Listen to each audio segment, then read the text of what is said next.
This is Police Chief Martin Brodie. He ran the Amity Island Police Department in the 1970s. One summer, during a beach party, Christy Watkins was attacked and killed in the sea, with her remains being found the next day.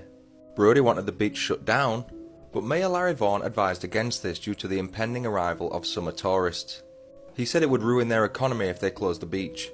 Believing a shark attacked Christy, a bounty is placed on its head and a huge tiger shark is soon caught. The beach was then reopened. Later, after no human remains were found inside the tiger shark, a packed July 4th beach suffered an attack from a great white shark.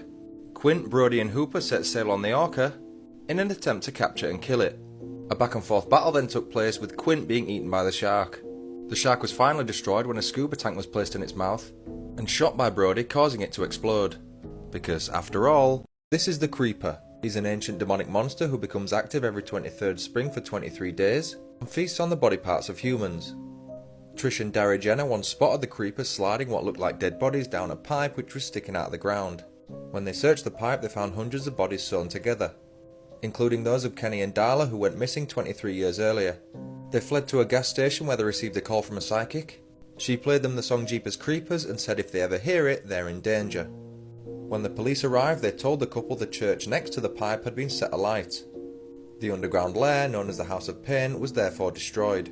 The police then heard the song Jeepers Creepers and were soon killed by the Creeper. It was run over by the couple but remained alive. It then feasted on some prisoners to heal itself. A cat and mouse chase ended with the Creeper escaping out of a window. He then removed Darry's eyes and replaced his own with them, which echoes the song lyrics, "Where'd you get those peepers?" He was soon back on the road hunting for more victims. Nearly 200 decaying bodies have been found at a Colorado funeral home. Police in Colorado made a very grim discovery earlier this month. The remains of at least 189 people were found at a funeral home in Penssaw. It's reported that this came after it was reported there was an abhorrent smell coming from inside of the building. Police showed up on the 4th of October and were stunned by what they found. It's believed that the number of bodies is expected to increase pending further investigation. Families of the deceased found at the Return to Nature funeral home are devastated by the discovery. There's now the huge job underway of identifying all of the deceased people. This will include using dental records and DNA testing. The owner of the funeral home admitted that there has been a problem there. A potential criminal investigation is underway. Imagine getting a speeding fine for $1.4 million. That happened to one man in Georgia. On the 2nd of September 2023, Connor Cato was doing 90 miles an hour in a 55 mile an hour zone. He was pulled over by police and was absolutely stunned by the speeding fine that he received. Now, they issued him the speeding fine via e-ticket, and when he got home and accessed the ticket, he saw that it stated $1.4 million. He incorrectly assumed that it was a typo and rang them up. On the phone, the member of staff told him that it was actually correct and he was to either pay the amount or show up in court. Now, it transpires that the city of Savannah does this intentionally to get people to attend court. They stated the balance reflected is a placeholder, not a fine. The fine for a super speeder ticket can only be set by a judge. Since super speeders are required to go to court, the software automatically puts in a base amount plus state mandated costs. Even the criminal defense attorney stated that he had never seen something like that before in his life. Rage quitted at a Madden esports tournament and shot 2 people to death. My name is David Katz and this is my story. At the age of 24, I was a full-time professional Madden player from Baltimore, Massachusetts. I was really good, and in August 2018, I made the trip to Jacksonville for a tournament. I started my professional career in 2017, and in the 3 years as a pro, I've amassed the immense fortune of $10,000. The tournament in Jacksonville started in the morning, and this time things didn't go well for me. I played a few games and lost them all. I couldn't believe it. I wasn't used to such a mediocre performance. I was eliminated from the tournament and had no chance of winning. In my rage, I refused to shake hands with the other competitors and left the tournament in a state of extreme madness. I grabbed one of my handguns that I had taken with me to Jacksonville and walked back to the venue.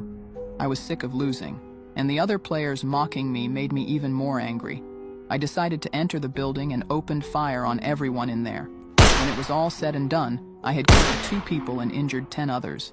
I then put the gun to my head and took my own life. This horrible event has rekindled the debate about the dangers of video games. Have you ever heard of this story? Tell me in the comments and subscribe for even more stories. This woman faked her own kidnapping and thought that she could get away with it. On July 13th, 25-year-old Carly Russell called police to report a child wandering on the side of the road. When police arrived to the scene, they found her car along with her wig and her phone, but Carly and the child were not there. Police now thought, okay, not only do we have a missing child, but now we have a missing 25-year-old woman. 49 hours after Carly went missing and after the story was all over the news, she randomly showed up to her family's house, and everyone, including the police, were confused. And this is what she had to say. She said that after she spoke to police on the phone, she was forced into a car by a man with orange hair. She then says that she was able to escape, but then she was recaptured and forced to get naked and take photos. But then Carly was able to get away again, and this time she ran through the woods and made it home. Police noticed that Carly's story was just not making sense. Investigators noted that Carly drove over 600 yards while on the phone with 911 when she specifically said that she was following the little kid. Carly's internet searches were also weird. She was searching the movie Taken, which, if you know, it's about a woman being abducted. Eventually, Carly's lawyer made a statement that she made this whole thing up. She was charged and ordered to pay $18,000 in restitution and spend 1 year in prison. I guess she did this all for attention, but I mean, she did get it. Wiped millions from banks just to help out poor kids in Palestine, and now they're trying to hit me with the death sentence. My name is Hamza Bendalaj, and I'm here to share you how I became a modern-day Robin Hood. At 27, I was a tech enthusiast from Algeria with a deep passion for hacking. I've always felt a profound empathy for the less fortunate, especially the Palestinian people who have been through so much. In 2017, I decided to take matters into my own hands. I hacked into 217 American banks, stealing over $4 billion. But this money wasn't for me. I immediately donated every single penny to charities in Palestine, aiming to provide some relief to those in need. However, my actions caught the attention of the authorities, and it wasn't long before I was apprehended. The judges showed no mercy, sentencing me to death for my crimes. But as I walked to my execution, I had no regrets. I smiled, knowing that my actions had potentially saved thousands of lives. I believed I had served a greater good, even if it cost me my life. My story quickly spread across social media, turning me into a sensation and sparking a global debate about justice, morality, and the Israeli-Palestinian conflict. Millions praised my actions, while others debated the ethics of my methods. Don't hesitate to hit like and comment your thoughts on this complex situation. And remember to subscribe for more thought-provoking stories. This former YouTuber was arrested after committing the most unspeakable crimes against his own child, and he was later found hanging in his prison cell. I want to give you a trigger warning before I talk about this because this case is disturbing. This is Carl Harold. He was born in the early 1980s and he was a computer whiz. So Carl uploaded his first YouTube video in July of 2012. In these videos, he was instructing people on how to program computers, and shockingly, his channel is still up on YouTube to this day. As you can see here, he had around 30,000 subscribers before he was arrested. And due to fascination about this guy after the crime, I think that's why some of his videos have substantial amounts of views. So Carl seemed like a very harmless guy. He had a 9-year-old son. He was living his best life. That is, until December of 2013 when Carl was arrested with another man named Charles Dunavant. Carl and Charles were domestic and romantic partners, and they were arrested for disturbing crimes. So these two sickos who lived with each other in Alabama actually held Carl's son hostage for 8 months straight. Keep in mind, Carl had a 9-year-old son. And what these two men did to the boy was unspeakable. They were charged with crimes like sexual torture, exposing a minor to an STD, sodomy, and yes, in a dark twist, the production of CP. So Carl and Charles were part of a larger CP network that existed on the dark web. And like I said, for 8 months, they'd been holding Carl's son hostage, abusing him in horrific ways, taking photos and videos of all of this and uploading it to this ring on the internet. In a news article that I read about this case, the Alabama police officers actually couldn't report on what they had found in the house, like the photos and videos, because they claimed it was so horrific they couldn't bear to look at the content. So that just goes to show how truly twisted these two people were. Now, they were going to be co-defendants and tried together, but about exactly a year to the day after Carl Harold was arrested, he was found hanged in his jail cell. He had taken his own life before he had to face the repercussions for these terrible acts. Eventually, though, Charles Donovan was sentenced to 36 years in prison. And while I don't think that that's nearly long enough, at least he didn't take the easy way out like Carl. And I hope that his life in prison is absolutely as horrific as it could possibly be. It is eerie, though, thinking that YouTube has kept Carl's channel online. And I think it's definitely one of the channels that YouTube should look at terminating. This news reporter took her own life on live TV. This is Christine Chubbuck. She was born in Hudson, Ohio in 1944, and in her adult life she earned a broadcasting degree and started working for various news TV stations. Throughout her life, Christine worked in Cleveland, in Pittsburgh, in Canton, Ohio, but eventually she ended up in Sarasota, Florida. Now, Christine spoke with her family members at length throughout her life about her struggles with depression and her ideation of the thought of taking her own life. She had been seeing a psychiatrist for several weeks leading up to her own death, and it's a widespread belief that it was Christine's lack of focus on intimate personal relationships that led her to take her own life. So it's been reported that Christine had a crush on her coworker George. At one point, she baked him a cake for his birthday and she sought out some sort of a romantic connection with George, but she was crushed to find out that he was already intimately involved with another reporter. Throughout her time at the station in Sarasota, Florida, Christine exhibited some concerning behavior. She was rude and standoffish to people who made friendly gestures toward her. She didn't really seem like she wanted to make friends. And a week before she took her own life, she told the night news editor, a man named Rob, that she had recently bought a gun and joked about taking her own life on air. Now, Rob brushed this off and said he didn't want to respond to this sick humor, but he had no idea that Christine was actually being serious. So a few days before she took her own life, Christine hosted a party. And a lot of her coworkers, fellow reporters attended this party, and they saw that Christine was completely different. She seemed to be so happy, she was having fun, she was carefree. One sportscaster that was at the party even stated later on that this was a completely different side of Christine, and that they didn't realize this was her going away party, her way to say goodbye. Then came the morning of July 15th, 1974. On that morning, Christine confused her coworkers by stating she had to read a newscast before the program she hosted, which she never did. So she spent 8 minutes reading off local news stories, headlines, and even covered a story about a shooting that had happened in Sarasota. But when it came time to play the newsreel about the shooting that had already been filmed, Christine broke the script. So I'm going to read this quote to you. She looked at the camera and said, "In keeping with the WXLT practice of presenting the most immediate and complete records of local blood and guts news, TV40 presents what is believed to be a television first, in living color, an exclusive coverage of an attempted unaliving." Christine then pulled out a revolver and shot herself behind her right ear. She fell forward violently, and the director of the television program then faded the screen to black. The station then ran a standard public service announcement and began playing a movie. Eerily, when the news director then found the papers that Christine had been reading from, he discovered that the entire thing had been scripted and written out by Christine. This included the stories she was going to cover, the act of actually taking her own life, and it even included a third-person perspective of what the next person taking over on the broadcast should read to the audience. Christine was then taken to a local hospital where she was pronounced dead 14 hours later. So, for years, the television station that aired this footage claimed that the actual footage, the tape of Christine doing this, was lost forever. And people considered this to be a piece of lost media, meaning a piece of footage that existed at one point but doesn't exist anymore. But back in 2016, the station said that they had actually located the video. But obviously, they're never going to release it, and I don't think they should. Either way, Christine was remembered with fondness by everybody around her. She had a big funeral. Lots of people, public officials came forward and attended the funeral and said that she was just an amazing person. And obviously, this is such a tragic story. And it was indeed the very first time that somebody had taken their own life on live TV.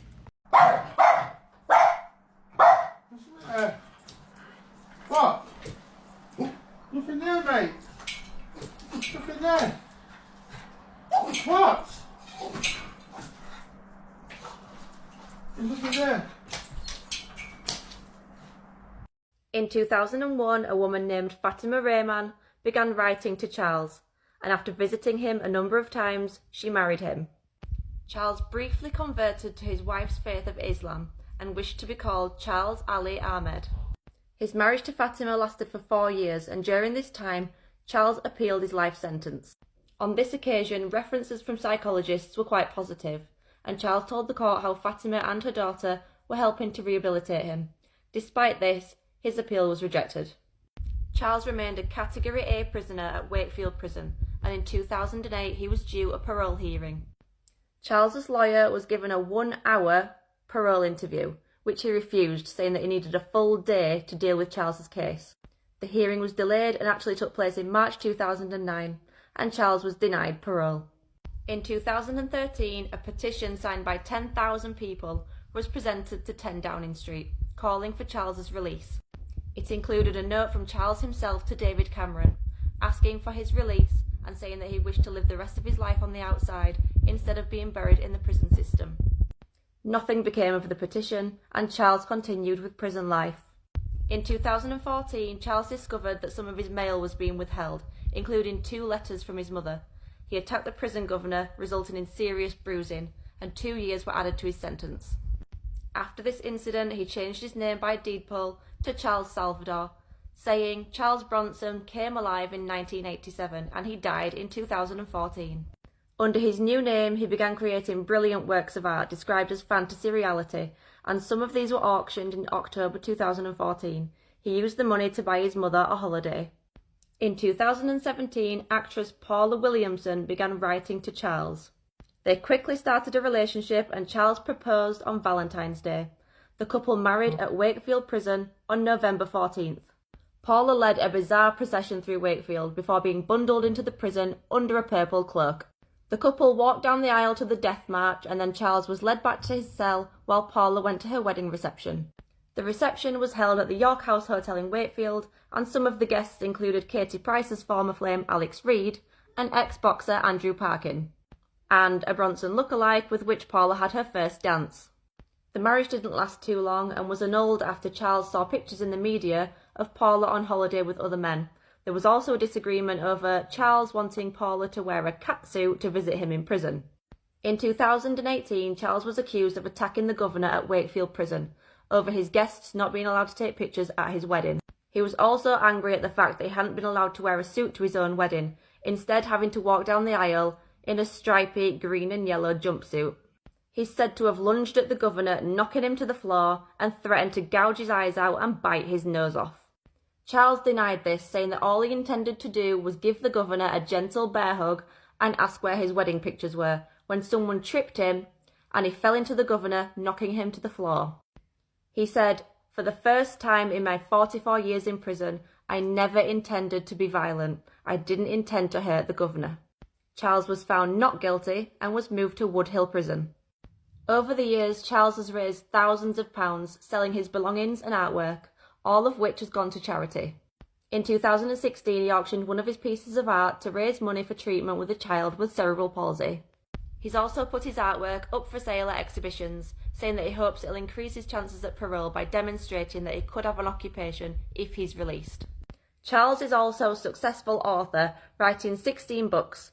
One, a book of poetry with his friend Richard Booth pictured above, a book detailing his friendship with the Cray twins, and also a book of his artwork, among others. In 2020, Charles won a High Court battle for his parole board hearing to be held in public, citing his right to a fair trial.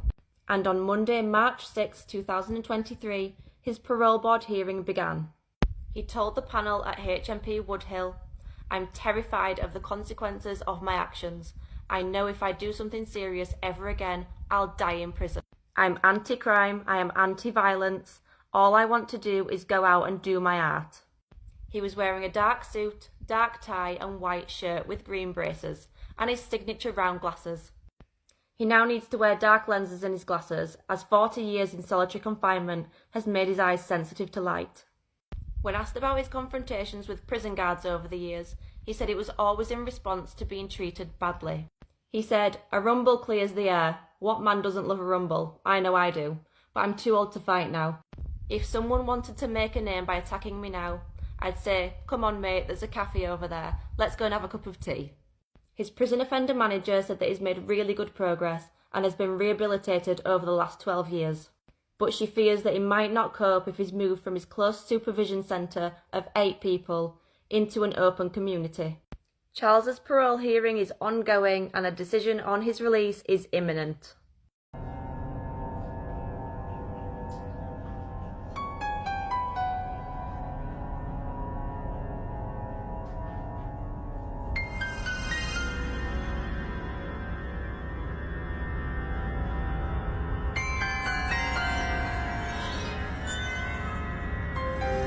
This is the story of the infamous Charles Bronson, not to be confused with cult leader and mass murderer Charles Manson.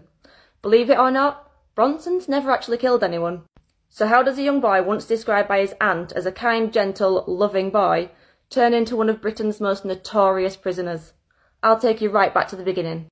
He was born Michael Peterson on December 6, 1952, in Luton, Bedfordshire, to parents Ira and Joe. Michael's aunt described him as a loving, gentle, kind, mild-mannered boy who would always stand up for the weak and defend them against their bullies. When he was a teenager, his parents moved him and his 2 brothers to Cheshire. This is when he started getting into trouble.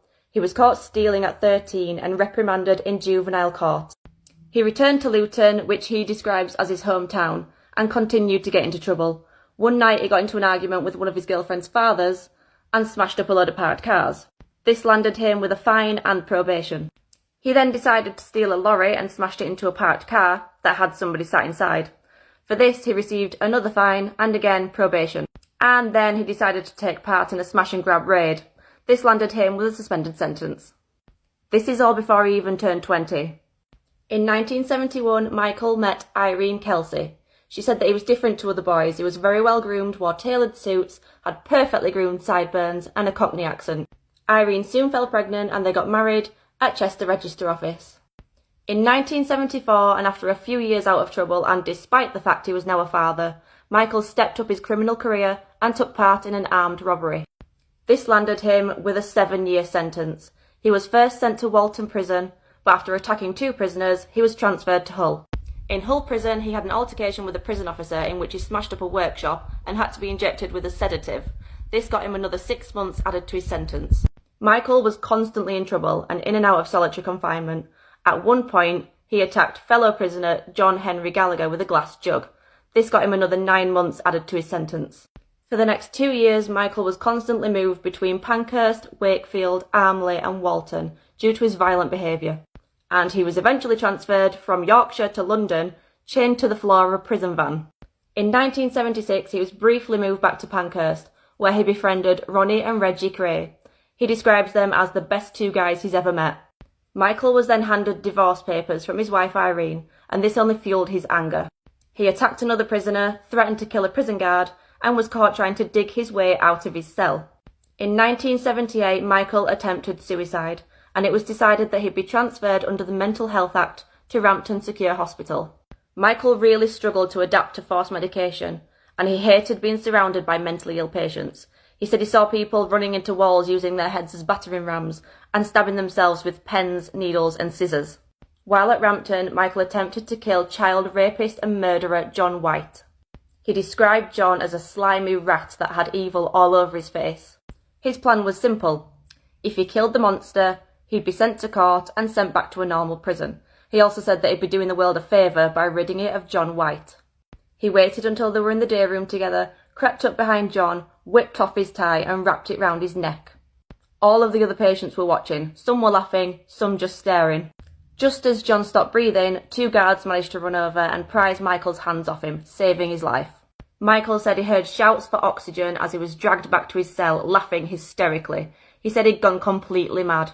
He was injected with a sedative that made him violently ill. He was extremely disappointed when he learned that John White had survived the attack. Michael was soon transferred to Broadmoor, where he was reunited with Ronnie Cray. After a failed attempt at strangling fellow prisoner George Robinson, Michael's mood was extremely low. Ronnie arranged a visit from former world boxing champion Tony Downs, and this really lifted Michael's spirits. Michael decided to get back to full fitness, and he soon came up with a plan to climb up to the roof and let out some anger. He made it through a cell window, climbed up a drain pipe, and made it to the roof of Broadmoor. he began throwing tiles off the top of the roof, saying that each one represented a year he'd spent locked up. Michael said he felt like he was emptying himself of years of pain. He spent the night looking up at the stars for the first time in 8 years, and then climbed down in the morning and went back inside. When Michael was refused a transfer, he decided to go on an 18-day hunger strike. He was eventually transferred to Ashworth Hospital. For the next year, he was moved between Risley, Albany, Wormwood Scrubs, Winchester, Wandsworth, and finally Gartree. In 1987, Michael was finally released after spending 13 years behind bars. He spent a few days living with his parents before buying a water pistol, modifying it to look like a gun, and intimidating a stranger to drive him to Luton. Michael's longtime friend Reggie Cray then persuaded him to take up an illegal career in bare-knuckle boxing in London's East End, and on the advice of his fight promoter, he changed his name to Charles Bronson. By 1988, Charles had a girlfriend, and much to her surprise on New Year's Day, he robbed a jewellery store, gave her a ring from his stash, and sold the rest. Just a week later, and after only 2 months of freedom, Charles was arrested on his morning jog and returned to prison. His girlfriend actually acted as the key witness, and he was found guilty and sentenced to 7 years. Once again, Charles found himself being moved between various prisons for his violent behaviour. At Full Sutton, he punched a prisoner, a prison officer, and threw water over the governor. He spent a month at Durham, where he befriended a family of rodents that crept into his cell, and he was then moved to Long Lartin. He seemed to settle well at this prison until one day something sent him over the edge, and he ran riot in the nude, clutching a spear that he'd made out of a broken bottle and a broom handle. Over the next 3 years, he was moved between Wandsworth, Gartree, where he punched 2 prison officers, and Frankland, where he took the deputy governor hostage. In 1992, while imprisoned at Pankhurst, he was on the receiving end of an attack, where he was stabbed in the back several times by 2 other inmates. He refused to talk to police about the attack and recovered without any further incidents. He was then released from prison in November 1992. Charles was a free man for a total of 53 days before again being arrested, this time for conspiracy to rob and possession of a sawn-off shotgun. While on remand, he took a librarian hostage and demanded an inflatable doll, a helicopter, and a cup of tea. He eventually released his prisoner after being disgusted that he'd broken wind in front of him. On September 14, 1993, Charles was found guilty of intent to rob and given an 8-year sentence. He was taken to Wakefield Prison, where he spent a total of 40 days naked in isolation before being transferred to Hull.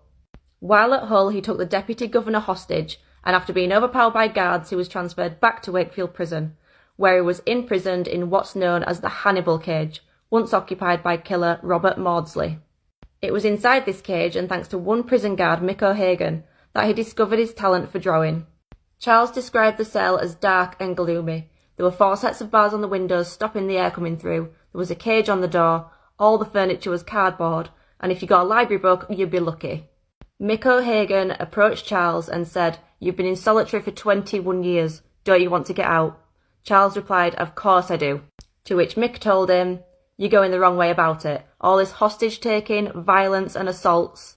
Why don't you start using your loaf? Start boxing clever. Why don't you take up something like writing or art?" The next day, Mick took some colouring pencils and a sketch pad down to Charles and told him to start drawing. The next day, when Mick visited Charles, he handed him a drawing. And from then on, every day, all day, he'd just sit in that cage, doodling and sketching, and he found a real talent for art. Despite settling well at Wakefield Prison, he was again moved, this time to Lincoln, where he was allowed to spend time with children with Down syndrome.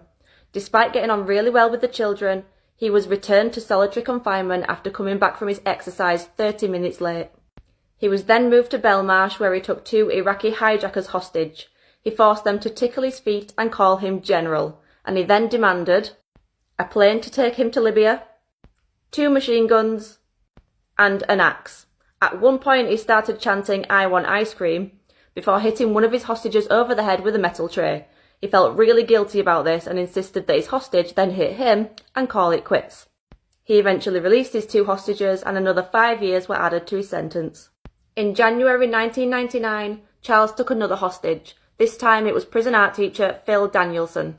Phil had criticised one of Charles's drawings and he'd seen red. He tore up the prison, throwing furniture and fridges around, and even shocked himself and knocked himself out while wrenching a washing machine out of the wall. The siege lasted for 44 hours, before he eventually let Phil go. He received a discretionary life sentence to run a minimum of 3 years. A special prison unit was then set up at Woodhill for Charles, murderer Robert Maudsley, and murderer Reginald Wilson. Despite having never committed a murder, Charles was now locked up with 2 of Britain's most prolific murderers. Please follow for part 2.